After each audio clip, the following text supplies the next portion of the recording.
नमस्कार साथियों। जैसा कि आप सबको पता है, निष्ठा के प्रशिक्षण का तीसरा चरण 16 नवंबर से शुरू हो चुका है। इसमें भी 3 मॉड्यूल के प्रशिक्षण होने हैं, 7th, 8th और 9th, क्योंकि 1 से 6 तक के प्रशिक्षण पहले हो चुके हैं। 7 जो मॉड्यूल है वो है विद्यालय आधारित आकलन, अर्थात स्कूल बेस्ड असेसमेंट।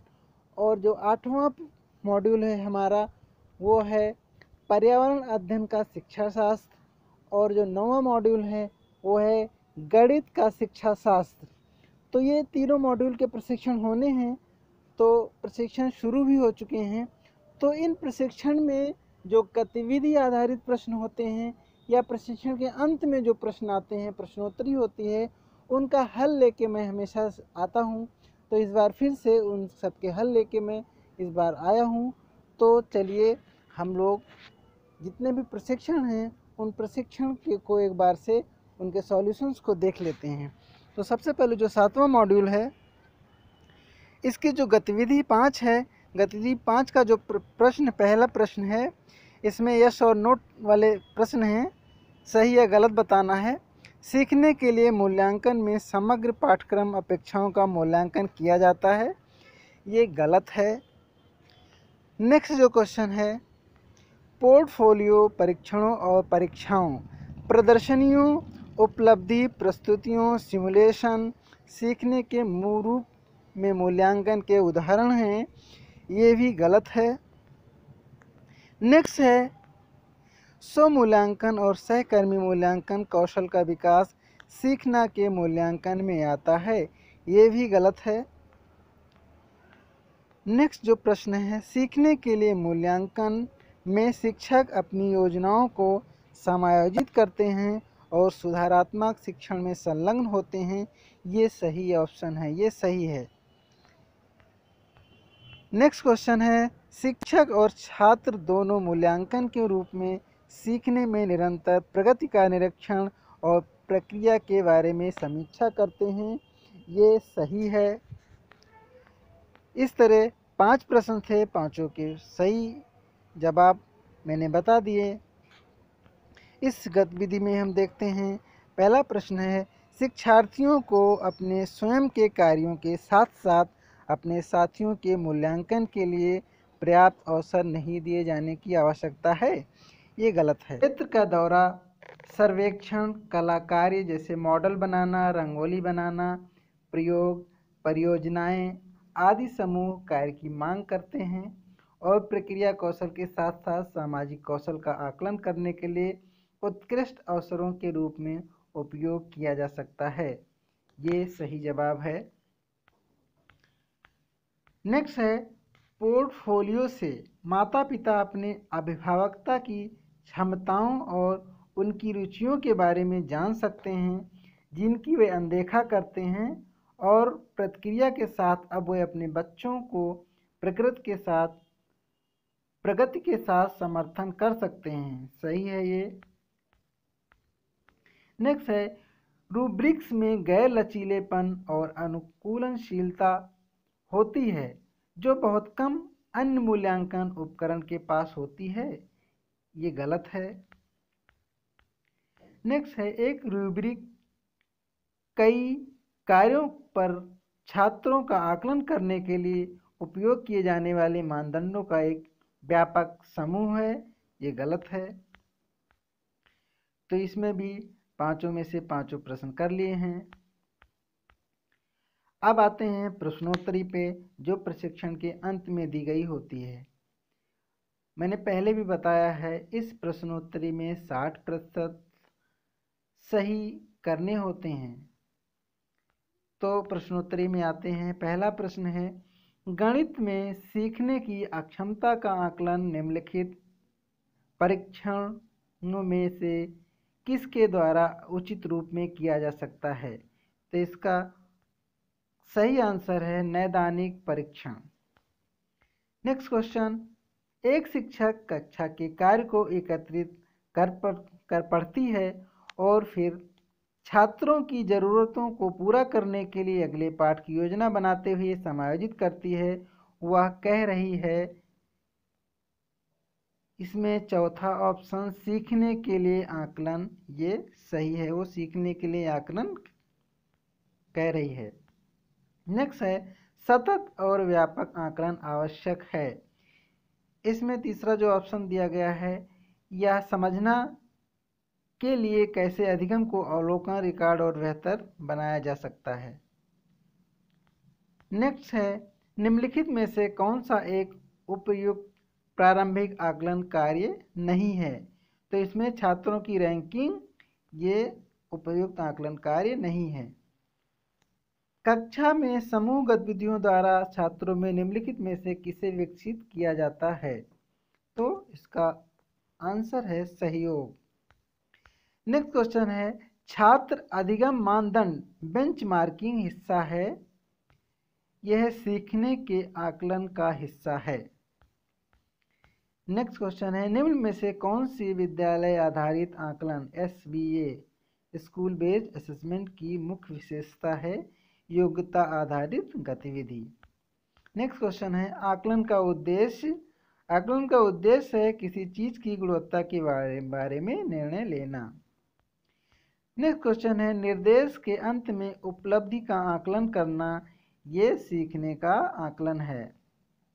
तीसरा ऑप्शन सही है। नेक्स्ट क्वेश्चन है अधिगम का अनुवीक्षक आकलन हिस्सा है। चौथा ऑप्शन दिया गया है रचनात्मक आकलन का, तो यही सही आंसर है। तो हमने 10 में से 10 प्रश्न कर लिए हैं और स्कोर हमें 10 आउट ऑफ 10, हमें 10 स्कोर 10 में से 10 मार्क्स मिल चुके हैं। तो इसी के साथ ये 7वें मॉड्यूल की प्रश्नोत्तरी समाप्त होती है। अब हम जो 8वां मॉड्यूल है उसकी प्रश्नोत्तरी और गतिविधि आधारित प्रश्न हल करेंगे। तो आइए हम लोग 8वें मॉड्यूल पे आते हैं, पर्यावरण अध्ययन का शिक्षा शास्त्र। इसकी प्रश्नोत्तरी भी हल करेंगे और गतिविधि आधारित प्रश्न भी हल करेंगे। तो यहाँ सबसे पहले जो पहली गतिविधि है अपनी समझ की जांच करें।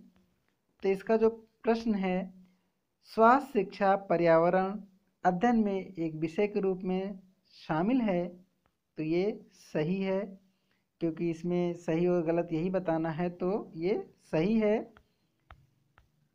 दूसरा प्रश्न है इसी में केवल सामाजिक विज्ञान और राजनीति विज्ञान पर्यावरण अध्ययन से जुड़े विषय हैं, ये गलत है।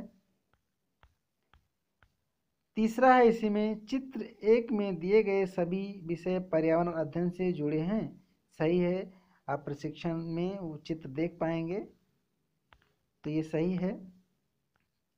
नेक्स्ट प्रश्न है इसी में पर्यावरण अध्ययन कला शिक्षा गणित और भाषा से संबंधित नहीं है, ये गलत है। देखिए यहाँ पे 4 क्वेश्चन अटेम्प्ट किए और अब जो अगली गतिविधि है गतिविधि 4 अपनी समझ की जांच करें। इस गतिविधि का जो प्रश्न है हम देख लेते हैं। जल संसाधनों में पीने योग्य और ना पीने योग्य दोनों जल होते हैं, सही है ये। जल संग्रहण इकाइयां केवल मानव निर्मित हैं, गलत है। सभी जल भंडारण इकाइयां जल संसाधन भी हैं, ये गलत जवाब है, गलत है ये। नेक्स्ट है जल संसाधन प्राकृतिक और मानव निर्मित दोनों हैं, बिल्कुल सही है ये। सभी जल संसाधन जल भंडारण इकाइयां हैं, ये सही है। इसका उल्टा कह सकते हैं कि जो जल भंडारण है जल संसाधन नहीं है, लेकिन सभी जल संसाधन जल भंडारण इकाइयां हैं। तो इसमें देखिए 5 प्रश्न थे, 5 हम लोगों ने हल कर लिए। स्कोर 5 आउट ऑफ 5 मिल गया है। अब इसकी प्रश्नोत्तरी पे आते हैं। जो 8वें मॉड्यूल की प्रश्नोत्तरी है, इसका जो पहला प्रश्न है निम्नलिखित में से कौन सा कथन पाठचर्या संबंधी अपेक्षाओं और सीखने के प्रतिफलों के बारे में सही है। तो जो दूसरा ऑप्शन दिया गया है प्रत्येक कक्षा के लिए सीखने के प्रतिफल अलग होते हैं। नेक्स्ट क्वेश्चन है कक्षा 1 और 2 में पर्यावरण अध्ययन भाषा और गणित के साथ पढ़ाया जाता है। ये तीसरा ऑप्शन सही है। तीसरा प्रश्न है, प्राथमिक स्तर पर पर्यावरण अध्ययन के सिखाने सीखने के उद्देश्यों में शामिल नहीं किया जाता। विद्यार्थियों को वैज्ञानिक नियम याद करने में मदद करना, ये शामिल नहीं किया जाता। चौथा प्रश्न है, विभिन्न मापदंडों के लिए विद्यार्थियों को सीखने की प्रगति और उनके स्तरों का पता लगाने के लिए निम्नलिखित विकल्पों में से कौन सा सबसे उपयुक्त है। तो इसमें चौथा ऑप्शन रूब्रिक्स, मापदंडों का सेट, ये सही है। नेक्स्ट क्वेश्चन है, पर्यावरण को सुरक्षित रखने वाले 3 आर हैं। तो 3 आर, रिड्यूस माने कम करना, रीयूज मतलब पुनः उपयोग करना, रिसाइकिल मतलब पुनः चक्रित करना। तो ये चौथा ऑप्शन सही है। नेक्स्ट क्वेश्चन है, निम्नलिखित में से कौन सा पर्यावरण अध्ययन शिक्षण अधिगम के अनुरूप नहीं है। तो ये तीसरा ऑप्शन, प्रत्येक बच्चा अपनी पाठ्यचर्या का सर्जन करता है। नेक्स्ट क्वेश्चन है, निम्नलिखित में से कौन सा बच्चों के बीच व्यक्तिगत सामाजिक गुणों को बढ़ाने में मदद करता है। तो ये चौथा ऑप्शन, कक्षा में सहयोगी और सहकारी रूप में सीखने को बढ़ावा देना। नेक्स्ट क्वेश्चन है, प्राथमिक स्तर के पर्यावरण अध्ययन की पाठचर्या में होना चाहिए। तो ये चौथा ऑप्शन है, आसपास की चीज़ों की जांच पड़ताल करने के अवसर उपलब्ध करवाएं। नेक्स्ट क्वेश्चन, पर्यावरण अध्ययन जिसे बढ़ावा नहीं देता है वह है परिभाषाओं को याद करना, पहला ऑप्शन। नेक्स्ट क्वेश्चन है, राष्ट्रीय पाठचर्या की रूपरेखा के अनुसार पर्यावरण अध्ययन के लिए कौन सा वाक्यांश सही है। तो ये दूसरा, पर्यावरण अध्ययन की प्रकृति अंतर विषयक है, ये सही है। तो हम लोगों ने टोटल क्वेश्चन अटेम्प्ट किए हैं 10 आउट ऑफ 10 और हम लोगों ने स्कोर भी कर लिया है 10 आउट ऑफ 10। तो इसके साथ ये 8वां मॉड्यूल की प्रश्नोत्तरी समाप्त हुई। अब हम लोग जो 9वां मॉड्यूल है उसकी प्रश्नोत्तरी हल करेंगे। तो आइए हम लोग जो 9th मॉड्यूल है हमारा गणित का शिक्षा शास्त्र, उसकी प्रश्नोत्तरी और गतिविधि दोनों हल कर लेते हैं जल्दी से। तो इसमें जो गतिविधि है, गतिविधि 3, इसमें एक प्रश्न है।